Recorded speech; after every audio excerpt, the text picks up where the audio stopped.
keep looking at the movies in my watch pile, and I look at some of the titles that I've bought and picked up, some of the ones that I literally could not wait to dive into and watched, and other ones that have sat there for a little while longer than they possibly should have.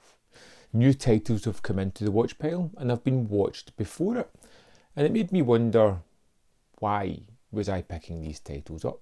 What made me do it? And there's many things that you can do about titles that you pick up, and as collectors I feel there is a certain level of compulsion there. The constant stream of new releases, the constant want, the constant FOMO, and the fervour that goes around the collecting community push us towards picking up things a little bit more than possibly we should have. And it's all about those limited editions, it's all about the limited quantity of things, it's all about getting that immediate endorphin kick of having it day one.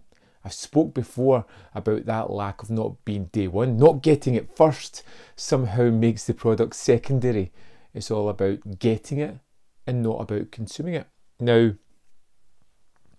it's for me, I'm starting to look a little bit at the justification. Why? Why have I got that in my collection? What is the reasons that I have for not being able to sell it on and make space in my collection? Why does it take up coveted real estate? Something that's in my collection that possibly shouldn't be there.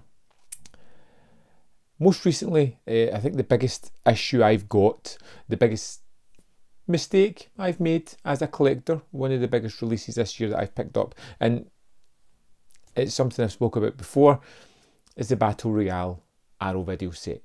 I love the movie. I really do. It's a great, terrific movie. It's one that I've adored since the first time I've watched it. Have I watched this set that I've picked up? No. I've opened it, I've looked at it, I threw it on a shelf and promptly tried to forget about it. And I can't seem to figure out a reason as to my justification for not getting to it and for keeping it. It's a title that I feel was overpriced, and one that I bought simply because of FOMO, simply because of a lot of chatter on my channel and in other forums as well, and is one of those weighty products that makes me reevaluate being a collector and having these certain things. This weird justification, this psychological trait where we look at something and we go, you know, that film's not the best, but it's got an amazing commentary. Cool. Have you listened to it? Is it something you're going to listen to often? It's got a poster and art cards. Wonderful. Are you got that poster up? Do you look at the art cards often? No. Do you want to rewatch the movie? That's probably the key to becoming a better collector. Something I haven't mastered and something I deeply need to master. This brutal justification. Keeping something because it's limited is redundant. It's becoming more and more problematic, especially with myself. I continually go on about space, lack of space. It is going. Space is of a premium.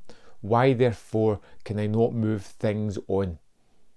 There's some justifications I have that I know are simply OCD for the sake of it. Numbered collections. Now, Masters of Cinema, I've got all the numbers, but in all fairness, I haven't come across a movie that I haven't enjoyed and wouldn't rewatch. Indicator, I have about 95% of all those titles, but I would say out of the 100 or so that I've seen, there's 5 that I don't think I want to revisit. Maybe there's more. Looking at it and being pragmatic and honest about things. But I can't seem to move them on. But there's other titles within my collection that I should be more ruthless with. And just because something may go out of print and I may never get it again, does that mean that I should hold on to my copy of that movie that I may never watch? I, as a collector, want to have a collection of movies that I want to rewatch. Not ones that I go to and go, that was all right. I don't know if I should watch it or not. And I wanted to ask you guys if there's any justifications that you tell yourself why you're doing it.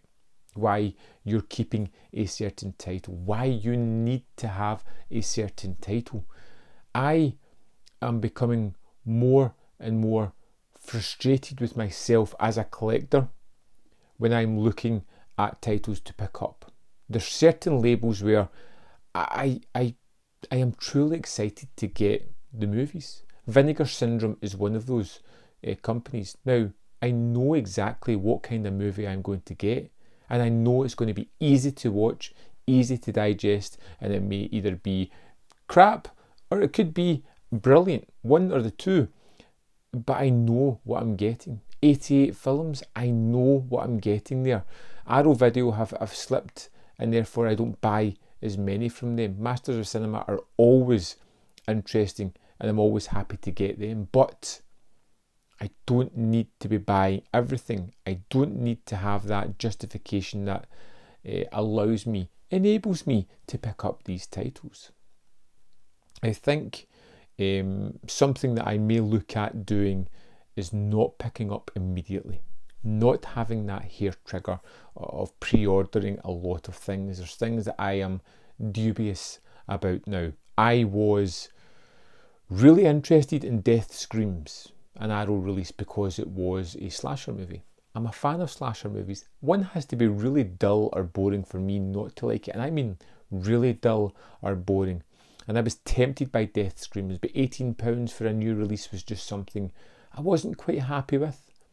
And I ended up picking it up digitally for £2.99, and wow, I'm so glad I didn't pick up that title. But if I had, would I have somehow justified that title being okay for being in my collection? Would I have rationalised it in some obscure manner that made my brain go, yes, that's fine to keep? I think I need to start being more ruthless. I don't know how I'm going to do it, but I guess it's small steps. I'll go through my collection. I may do a video on it or not. I'm not decided yet. I'm going to go through the standard releases. Titles that are just normal releases, not boutiques, because I think I put a little bit more prestige on the boutiques than I do on standard titles. So I'll look at the standard titles and start being more ruthless. Have I ever watched it? Am I ever going to watch it? Am I ever going to rewatch it? Is it a movie I love and it needs to be in my collection? And get that little devilish justification. One day you may want to see this. What if that day never comes? What if I'm just taking up the space of something that I could genuinely have in my collection and absolutely adore? That justification is frustrating. It's a little evil voice, a little temptation voice that tells you that everything's okay and it's good to have and good to want. I don't think I want that voice in my head anymore. I don't think I want that encouragement. There's enough movies coming out that I am genuinely interested in that I don't need to buy the extraneous ones that I'm sideways curious about. And I'm also noticing some trends as well where sets that I'm happy that I bought, like Vengeance Trails, which was £55 when it came out, has now dropped to £45. If I had waited, if I had mulled it over, I could have saved some money. The Daimajin trilogy, it was £45 when I bought it. It's now dropped to £37 on Amazon. I could have saved more money if I was going to patiently wait. I don't need things. I want stuff, but I don't need them. My life will not be measured upon having or not having a movie. Let's try and work on that justification, and I will be back and let you know how I got on if I start to weed out movies from my collection. Small steps, baby steps, no excuses. I'd love to know your thoughts on this video. Let me know in the comment box below. and I'll see you next time on Man v Film.